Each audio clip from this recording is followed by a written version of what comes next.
A Rede Marista de Solidariedade. A proposta desse vídeo é mostrar para vocês um pouco mais sobre o funcionamento da matriz Bloom. Ela é uma ferramenta de criação. Diferente da ferramenta da SWOT e a matriz Dream que nós vimos anteriormente, que essas são de diagnóstico, essa daqui é de criação, ela tem uma natureza um pouco diferente. O que ela vai traduzir? Ela vai ver os aspectos do diagnóstico que nós observamos pela matriz SWOT e pela matriz Dream e vai trabalhar essencialmente nessa ponte que existe entre o que a gente tem de realidade na nossa unidade para o que a gente entende que seria um cenário ideal para a nossa unidade. A gente entende que fazendo as mesmas coisas nós teremos os resultados parecidos. E partindo do princípio que nós almejamos resultados diferentes a partir de um cenário ideal, nós precisamos trabalhar numa matriz de criação para fazer algumas coisas diferentes. Essa matriz ela trabalha com 5 quadrantes. Vale destacar que ela é uma matriz adaptada. Ela saiu da matriz do Oceano Azul, que ela foi desenvolvida em busca de vantagens competitivas para a organização. Aí alguns professores da Escola de Negócios da PUC Paraná desenvolveram essa adaptação na matriz, trazendo o quadrante do manter, que eu já vou explicar um pouquinho melhor, e essa é a matriz que nós utilizamos hoje aqui na Rede Marista de Solidariedade. Bom, cada um dos quadrantes dela tem um objetivo específico. Nós temos o reduzir e o eliminar do lado esquerdo, o elevar e o criar do lado direito e o manter no meio. Do quadrante eliminar é identificar as atividades que nós realizamos hoje na nossa unidade que já não surtem em resultados satisfatórios, ou seja, que a gente não precisa mais fazer, atividades que já não são mais importantes para a nossa unidade, né?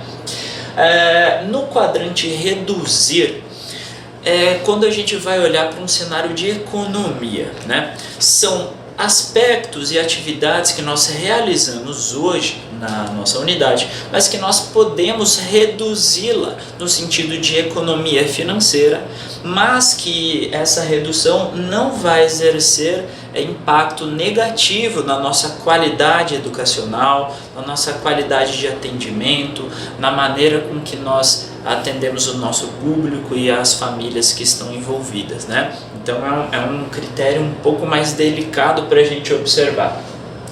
No quadrante elevar, ele trata de um incremento das atividades que nós já fazemos, no entanto a gente tem um potencial de fazer melhor, para que a gente tenha melhores resultados, né? O quadrante do criar, ele nos traz aspectos, projetos ou atividades que nós ainda não temos nas nossas unidades, que nós podemos criar no sentido de incrementar a nossa atuação. Esse quadrante, os elementos que a gente vai trazer para esse quadrante, eles podem vir já em formatos de projeto ou não. A característica essencial dele é que atualmente esses elementos ainda não existem na unidade, por isso ele está no quadrante criar. Por fim, nós temos o quadrante manter. Aqui serão destacados as atividades que nós temos hoje na unidade, da maneira com que a gente atua, que a gente está extremamente satisfeito com os resultados que ela tem. Então são os principais elementos que nós estamos indo muito bem, então nós gostaríamos de manter. A partir de agora, para ficar um pouco mais interessante o entendimento dessa matriz, a gente vai trazer alguns exemplos para que vocês entendam como é que vocês podem fazer esse exercício na unidade de vocês. Bom, a gente vai começar pelo quadrante eliminar. Pode entender, por exemplo, que na nossa unidade existe um desalinhamento entre os materiais pedagógicos que a gente tem com relação à faixa etária que a gente atende. Então a gente pode colocar aqui em eliminar materiais pedagógicos desalinhados com a faixa etária, porque a gente entende que esses materiais pedagógicos não trazem os resultados que a gente espera, então a gente quer eliminar essa prática. Outra prática que a gente gostaria de eliminar na nossa unidade são práticas pedagógicas ultrapassadas, que já não trazem uma metodologia com que a gente gostaria que todas as nossas unidades e a nossa unidade trabalhasse de maneira mais participativa e que trouxesse melhores resultados. Bom, depois que a gente elimina as práticas e as atividades que a gente julga que não são mais interessantes, nós podemos ir para o reduzir, né? Que é justamente a busca por uma economia financeira da unidade sem alterar a qualidade. Então, alguns exemplos. Bom, nós podemos entender que seria interessante para a nossa unidade, no cenário atual econômico, reduzir os eventos sem foco formativo, né? Entendendo que isso poderia trazer uma economia interessante para a unidade. Além disso, nós poderíamos reduzir a prática de brindes, né, que às vezes nós podemos ter nas nossas unidades. Além disso, a gente podia tentar reduzir os deslocamentos a partir da utilização de ferramentas de tecnologia, como videoconferência, Skype, enfim, achar ferramentas alternativas para a gente eliminar alguns gastos, tá? Feito isso, gente, esse exercício a gente passa para o terceiro quadrante, que seria o quadrante do elevar. Esse quadrante ele traz elementos que nós já temos na unidade, mas nós podemos incrementar a fim de ter melhores resultados. Por exemplo, nós podemos entender que dentro do processo seletivo que nós temos na unidade, nós podemos propor um processo seletivo mais assertivo para que a gente evite o turnover e tenha melhor qualidade e clima organizacional. Além disso, nós podemos elevar a nossa gestão participativa por meio da participação das famílias, por meio da participação dos demais colaboradores, no sentido de garantir de fato uma gestão mais participativa para a unidade. Além disso, nós entendemos que um aspecto interessante para elevar na nossa unidade seria a captação de recursos. Nós já temos, mas poderíamos fazer melhor, né?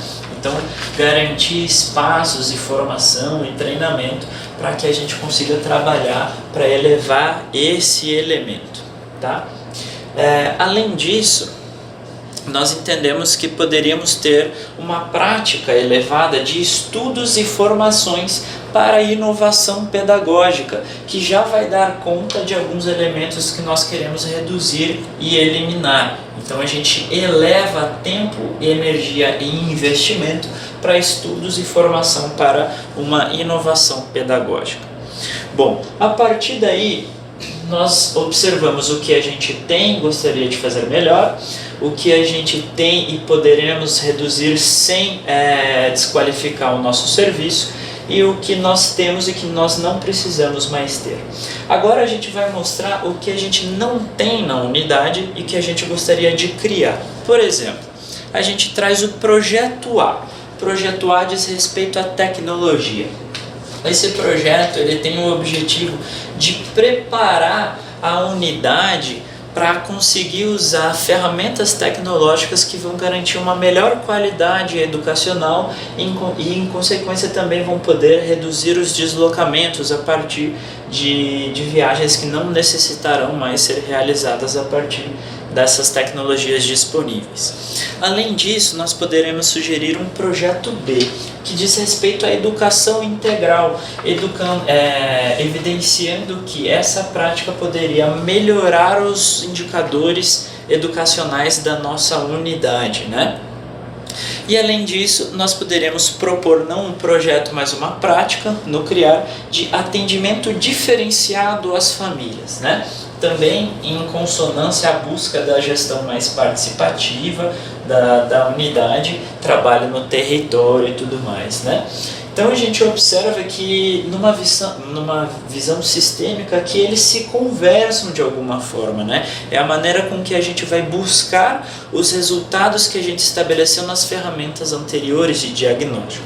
Por fim, nós vamos elencar aqui as atividades que nós já fazemos hoje e estamos extremamente felizes, contentes com os resultados que estamos alcançando.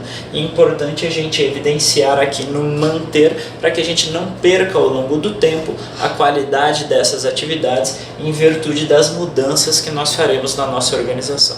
Alguns exemplos que a gente trouxe. Por exemplo, indicadores financeiros.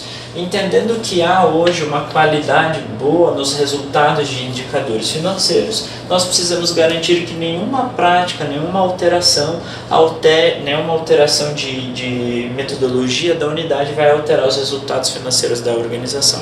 Um outro exemplo que a gente pode trazer também é a atuação junto ao território. Entendendo que a unidade hoje faz um belo trabalho nesse sentido, a gente também tem que garantir que nenhum aspecto que nós vamos mudar da metodologia altere os resultados que nós temos junto ao território. Gente, então esses são os exemplos que a gente trouxe. Cada unidade vai ter uma realidade diferente, então como é uma ferramenta de criação e de cocriação, é muito importante vocês pensarem bastante, né? Eu costumo falar que toda a ideia que a gente tem muito rápido e muito fácil, ela não é uma ideia boa para a gente trabalhar nessa matriz, né? Então a gente tem que buscar, conversar bastante com os nossos colegas para identificar de que maneira essas inovações que nós vamos propor aqui, essas criações que nós vamos propor aqui, vão contribuir para que a gente saia do cenário real para o cenário ideal que a gente almeja para as nossas unidades. Beleza, gente? Espero ter contribuído com vocês.